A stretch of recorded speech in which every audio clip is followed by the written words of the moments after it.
Memoriaren egunaren karietara ekitaldiz josi aldu da aste azkena. Eusko Jaurlaritzak Donostian egin du gaur Memoriaren eguneko ekitaldi nagusia. Bakearen alde egin zuten pertsona, elkarte eta mugimenduei eskerrak emateko eta terrorismoaren eta indarkeriaren amaieran erabakigarriak izan zirenak aitortzeko baliatu du. Iñigo Urkullu Jaurlaritzako lehendakaria bertan izan da, baita PP Ciudadanos eta Vox izan ezik, gainerako alderdi politiko guztietako ordezkariak ere. Nafarroan ere hainbat izan dira egun hau hizpide egin diren ekitaldiak, besteak beste Iruñean, Unai Ugalde Nafarroako Parlamentuko presidenteak Nafarroako torturaren sareko ordezkaritza bat hartu du. Horrez gain, Euskal Presoen senideen elkarteak Etxeratek sufrimenduaren berdintasun morala aldarrikatu du Memoriaren egunean. Etxeratek salbuespen politikak eragindako biktimak gogoratu ditu Gasteizen legebiltzarraren aurrean egindako elkarretaratzean. Bertan, aldarrikatu du sufrimenduaren berdintasun moralaren aitorpena bizikidetzan aurrera egiteko. Arratsaldeon guztioi, esan bezala Memoriaren eguna dugu gaurkoa eta testuinguru honetan Bingen Zupiria Jaurlaritzako bozeramaileak azpimarratu du garrantzitsua dela guztiek gogoratzea Memoriaren eguna bera, nahiz eta batera ez ospatu. Uste dugu garrantzitsuena dela memoria egun hori erabiltzea biktimaren tokian jartzeko. Indarkeria guztien eta terrorismo guztien, biktima guztien eta bakoitzaren tokian jartzeko. Horrez gain, eguneko lerroburuekin jarraiki Eusko Jaurlaritzak gaur asteazkenarekin abiatu ditu elkarrizketak oposizioarekin datorren urteko aurrekontuei babesa emateko, naiz eta aurrekontuak babesten dituzten taldeek, EAJak eta PSek gehiengo osoa izan Eusko Legebiltzarrean.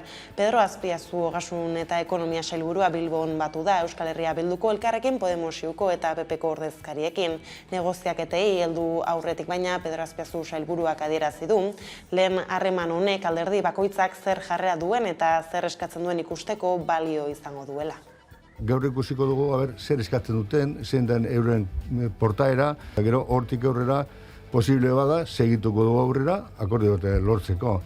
Da espada posible, beti kontutan hartu behar dugu gehiagoa daukagula, ez?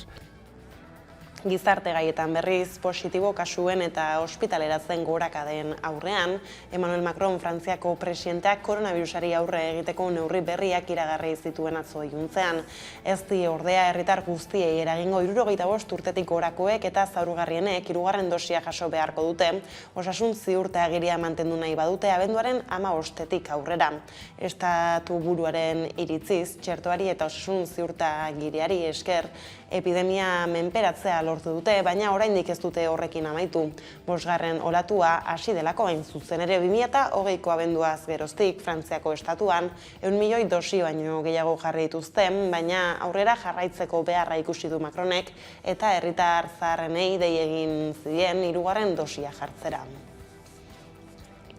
Bestaldetik, nazioartean gutxienez 9 migratzaile hil dira Bielorrusia eta Polonia arteko mugan Varsoviako gobernuaren arabera, 12.000 migratzaile inguru daude Bielorrusian muga igarotzeko zain. Dozenaka pertsona migratzailek gurutzatu dute bart Bielorrusia eta Polonia arteko mugan, hainbat eremutan esia apurtuta. Azken orduotan tentsio eta indarkeria uneak izan dira, mugazainen eta pertsona migratzaileen artean. Polonian sartzea lortu dutenetako batzuk Bielorrusiara itzuli dituzte eta beste batzuk harrera zentroetara bidali dituzte. Beste hainbatek poliziarengandik ihes egitea lortu dutelarik.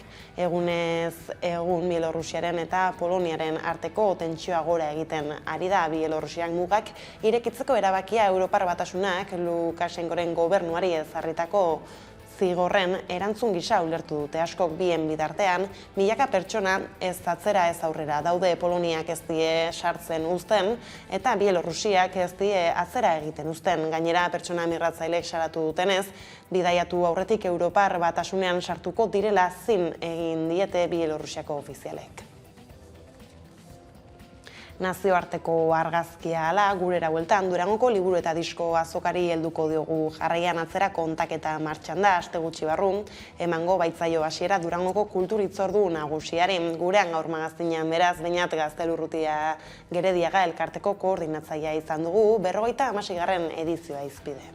Asko azoka denoak igu zein egoeratan antolatu behar izan genuen, ez dakit hitza zein den, baina egoera nahiko tamalgarria zen, ez da itxiera perimetrala, aforoen murrizketak, tabernak itxita, egoera desastroso baten, eta hala ere lortu genuen azokaren topada hori bizirik mantentzea, esan dezakegu handik bizirik atera ginela, eta aurten itzulera bat da, ez da?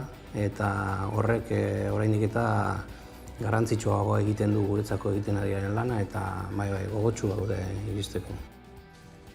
Kiroletan aldiz, 25.000 parte hartzailetik gora izango dira igandean Behobia Donostian urtebeteko etenaren ostean bueltan da Behobia Donostia lasterketa. Koronavirusaren pandemia tarteko parte hartzaile gutxiago izango dira, 25.000 inguru, duela 2 urte baino, 25% gutxiago. Kategoria guztia kontuan hartuta 27.000 izango dira. Emakumeen parte hartzea 25%tik gora egongo da gainera. Aurtenko elastikoan ageri den hortzadarrari jarraituz, antolatzaileak ilusioz begiratzen diote igandeari. Lasterketa antolatzeko baino denbora gutxiago izan dute, eta osasun neurriak ere ezarri behar izan dituzte, baina dena prest dute iganderako. Beraz, asteazken eguerdiko argazkiala heldu diezaiogun memoriaren egunari, aipatu bezala memoriaren egunaren karietara, ekitaldiz josi heldu da eguna. Eusko Jaurlaritzak Donostian egin du gaur memoriaren eguneko ekitaldi nagusia. Bakearen alde egin zuten pertsona elkarte eta mugimenduei eskerrak emateko Udane Arbeon. Gaur memoriaren eguna da Araban, Bizkaian eta Gipuzkoan, eta hainbat ekitaldi antolatu dituzte. Eusko Legebiltzarrak lore eskaintza parte hartzailearekin ospatu du gaurko eguna. Suontzia piztuta egongo da egun osoan Kristina Iglesias artistak sorturiko biktimen omenezko gauerdiko iparrorratza eskulturaren aldamenean.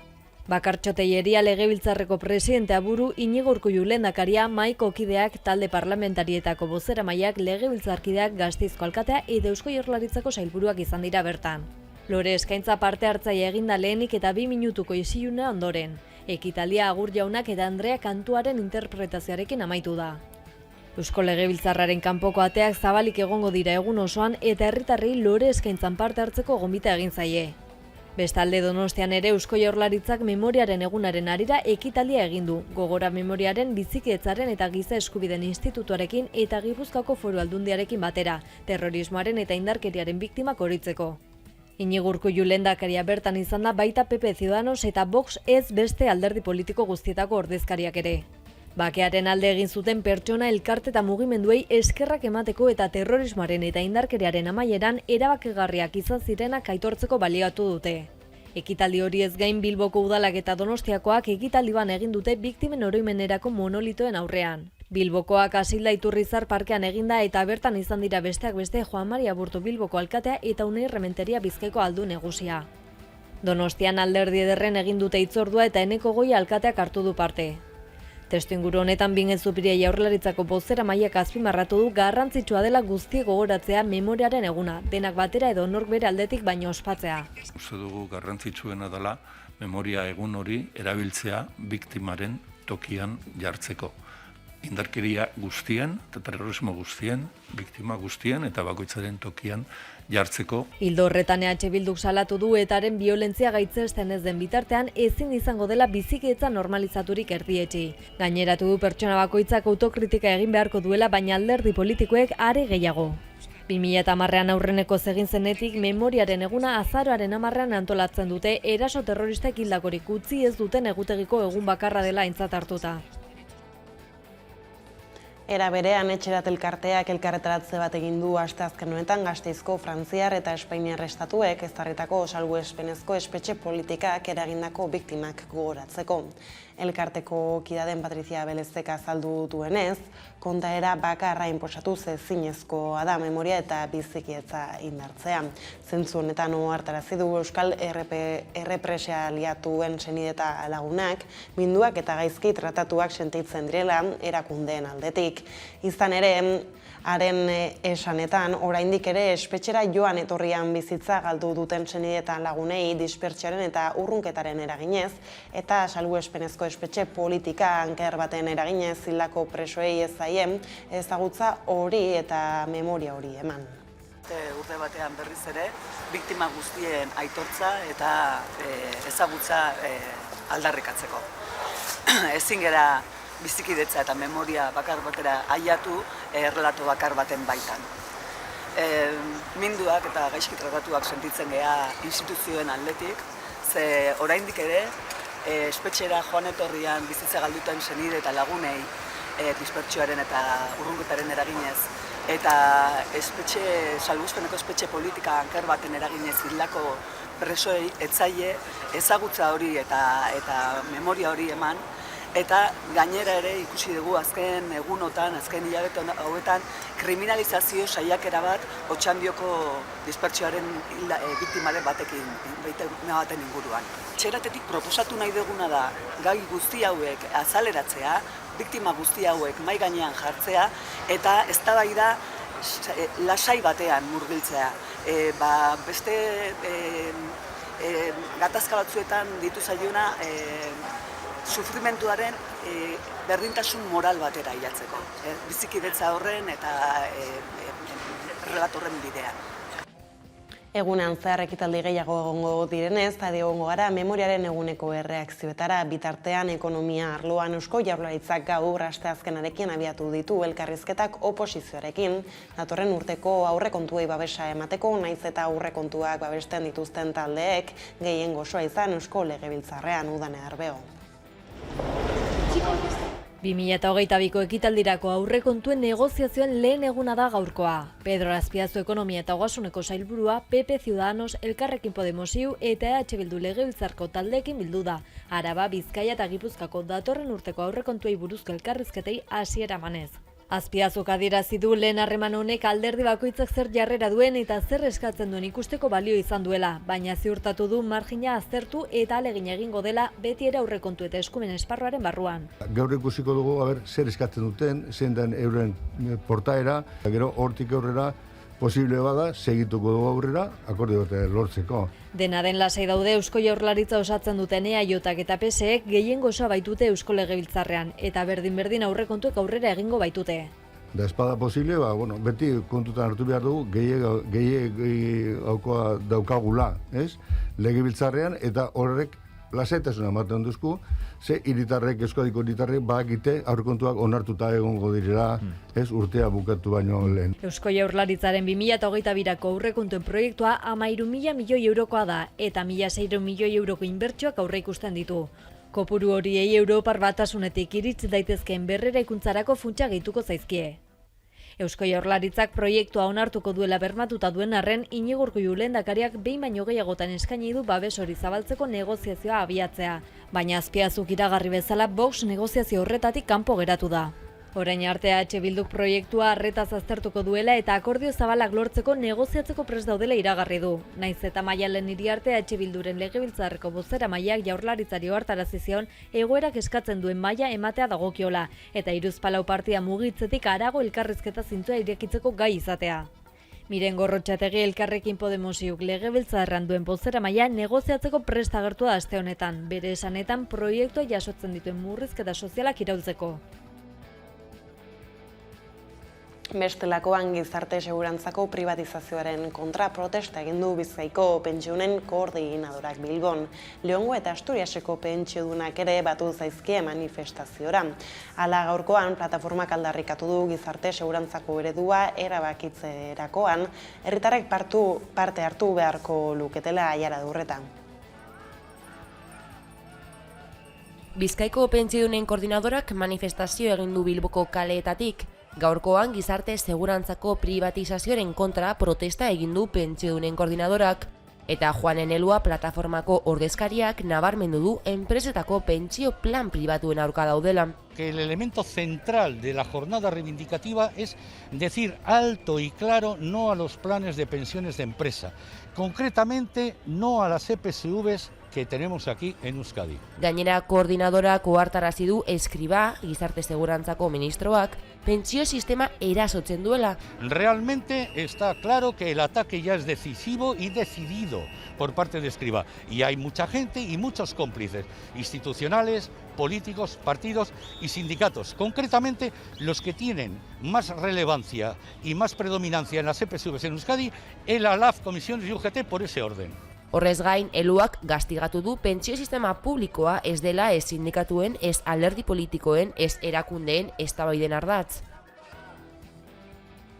Euskal Herriko kontuak ala, Glasgowra egingo dugu jauzi orain. COP26 azken txanpan sartu da, negoziazioei ekiteko heldu baitira ara, gobernuetako energia eta ingurumen ministroak ekologistek ambizio falta salatu dute, eta begiraleek ez dute uste akordio oso indartsurik lortuko denik. Benetako ordua heldu zaio Glasgowko COP26 Parisko hitzarmenaren xedeak gauzatzeko modua zehazteko plangintza adostu behar dute Glasgow berez. Horretarako mundu osoko 200 herrialdetako goi-mailako ordezkaritzek negoziazioen azken txanpari ekin diote, eta horrekin batera lehen adierazpenak eta kritikak egin dizkiote batzuek besteei. Txinak eta garapen bidean dauden 77 estatuk ambizio handiagoa eskatu diete herrialde aberatsei, isuriak murrizteko eta herrialde pobretuei laguntzeko. Gainera, Greenpeacek negoziazioen hasierako testua filtratu du eta salatu du ez duela jasotzen erregai fosilen erabilera mugatzeko neurririk. Joan den astean iragarritako itunak mugatuak direla eta hedabideen titularrak jasotzeko iragarri dituztela uste dute ere. Testuinguru horretan, zentral nuklear berriak eraikiko dituela iragarri du Frantziako gobernuak aiara durreta. Frantziako estatuak zentral nuklear berrien eraikuntza suspertuko du. Bart gauean Emmanuel Macron, Frantziako presidenteak iragarri du zentral nuklear berriak eraikiko dituztela. Frantziak hamarkadak daramatza zentral nuklearrak eraiki barik, hala joera aldaketa hori argudiatzeko bi arrazoi azaldu ditu Bart Macronek. Batetik herrialdearen independentzia energetikoa bermatzeko. Hau da, energia hornitzeko atzerriarekiko mendekotasuna murriztea nahi du Frantziak. Gasaren eta elektrizitatearen fakturak igotzen eta ziurgabetasun geopolitikoa dagoen momentuan. Bestetik presidenteak nabarmendu duenez, klima aldaketaren aurkako borrokan urratz bat da. Energia nuklearrak berotegi efektuko gazik izurtzen ez duen energia iturria baita. Guztiz garbia ez izan arren. Gauzak horrela, Macronek jakinarazi zuen erreaktore nuklearrak eraikitzen hasiko direla eta energia berriztagarriak garatzen jarraituko dutela. Hala ere, neurri horrek erreaktore nuklearren deskonexio programarekin talka egiten du. Izan ere, Frantziako presidenteak agintaldiaren hasieran konpromisua hartu zuen 14 erreaktore ixteko, eta 2035erako 150% murriztea zentral nuklearren energia. Gaur egun, Frantziak bere elektrizitatearen 130% inguru energia nuklearretik lortzen du. Jardunean jarraitzen duten 45 erreaktore atomikoei esker. Aldi berean, Frantziak COP26an hartu diren konpromisoei jarraiki 2050erako karbono isurketen neutraltasuna lortzeko helburua du. Horrez gain, gasaren prezioak beranzko bide hartu du berriro, Gazprom Europa mendebaldeko bere biltegiak betetzen hasi dela egiaztatu ondoren. Atzo goizean orduko 860.000 metro kubo gas bidali zituen Alemaniara Gazpromek, Jamal Europa gasbidaren bitartez, bezperan bidalitakoaren alako 2 baino gehiago. Ukraina eta Eslovakia zeharkatzen duen gasbidetik ere gas gehiago igarotzen ari dela, ziurtatu du Eustream Eslovakiako gasbidearen kudeatzaileak. Bestetik, kultur gaietan jarriko dugu arreta ostera, lerroburuetan aipatu bezala, atzera kontaketa martxan da aste gutxi barru emango baitzaio hasiera Durangoko liburu eta disko azokari. Bada Jon Ander Urresti aktore bermeotarrak jarri dio aurtengo Durangoko azokari aurpegia, ahotsa eta gorputza bada izango da abenduaren 3tik 8 egingo den azokaren leloa eta ura oinarri duen hitz eta antzezpen jolas batekin sortu dute Espota, Sorland eta Filmak enpresak sortu dute ekoizpena, beraz ikuste ezagun jarraian. Badu? Bada. Badu, bada. Behar bada. Bada espada. Baite espada. Badorre, mi paso vacío. Badarrai, badario, badator. Bai, bada. Badazokaren testuinguruan tristura eta nazka landu dituzte Joseba Sarrionandia eta Peru Madalena idazleek eta Irrimarra eta Mikel Valverde ilustratzaileek kuku emozio bildumaren baita nazka txikienentzako liburu baten abiapuntu gisa. Ezoizkoa da hori eta horrexegatik Peru Madalena idazlea izan da Eguerdiko magazinean nazkatasuna liburuaren nondik norakoak mintzagai. Nazkaren inguruan ume txikienekin aritzeko album bat da, gonbidapenero eskari horrekin egin zidaten dei, eta buelta asko eman ondoren, nazkaren kontua nola landu, hasteko zer den nazka, nola sentitzen dugun, denok berdin sentitzen aldugu, garaiaren menpe dago, kulturaren menpe, etxearen menpe, bakoitzaren menpe, buelta asko eman ondoren, klik bat egin zen nire baitan eta arrankatu ezinik ataskatutan enbilena esan nion neure buruari. Peru, hartu ezak askatasunez nazkaren kontu hau. Eta hortik, bapatean sortu zitzaidan nazkatasuna. Bestelakoan azaroaren 17 eta 18 ospatuko da Homeless Film Festival jaialdia. Bizitegi elkartea jaialdiaren 6. edizioa ospatuko du Bilboko Bizkaia aretoan. Etxerik gabe dauden eta gizarte bazterketa pairatzen duten pertsonen ikusgarritasuna eta inklusioa du helburu jaialdiak, zinema eta antzerki sozialaren bitartez. Homeless Film Festival jaialdiaren 6. edizioa ospatuko du Bizitegi elkarteak azaroaren 17 eta 18. Zinema eta antzerki sozialaren jaialdiak Bilboko Bizkaia aretoan emango ditu aurten bi jardunaldiak, aurrez aurreko formatura itzuliz, pandemia igarota. Bi egunez, etxegabeen edo gizarte bazterketa pairatzen duten pertsonengan jarriko du fokua jaialdiak, ikusgarritasuna eta inklusioa landuz. Hain zuzen, Santurtzine jaialdiko kalean sailean hautatutako eta bizitegi ekoitzitako film laburrek hartuko dute edizionen aurreneko goiza, hilaren 17koa. Halaber, zenbatu taldeak sortutako inork antzezlana eta Kloti Perezek zuzendutako mezklum antzezlana eskainiko ditu jaialdiak goiz horretan. Arratsaldeko emanaldian bestalde, antzerkia bera eta zinema uztartuko dituzte Mujereando el quejío de una diosa dokumentala estreinatuz. Lanak etxerik gabeko emakumeen errealitatea eta alduntzea ikusarazi nahi ditu antzerkiaren bidez. Jaialdiaren klasiko bihurtu den antzerki talde honen historia kontatuz. Egitarauaren 2. egunean, bezperako laburmetraiak eta inork antzezlana ere izango dira ikusgai goizean, eta arratsalderako kalean ataleko laburmetraiak ikusteko beste aukera bat eskaintzeaz gain, Xavier Madariaga kazetariak gidatutako emanaldian, EHUko Gizarte eta Komunikazio Zientzien Fakultateko ikasleek egindako film labur finalistak proiektatuko dira. Emanaldi guztietarako sarrera doakoa izango da, baina bertaratu ahal izateko izena eman beharko du publikoak. homelessfestival.com webgunearen bitartez.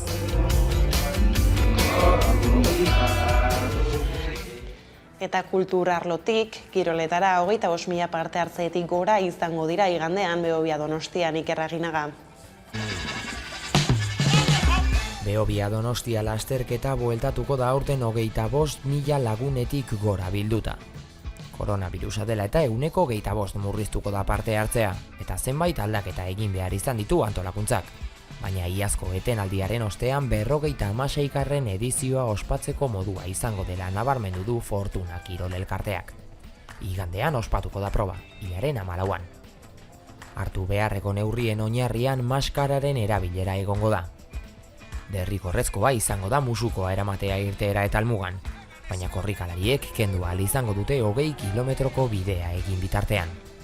Halaber, osasun agintariek hala gomendatuta, anoa postuetan ez da solidorik eskainiko, ura eta edari isotonikoak soilik, eta ohikoa zen lasterketa osteko berreskuratze karpa ere ez da izango aurtengoan. Horren truke, bukaerako anoa poltsak ohi baino produktu gehiago izango ditu.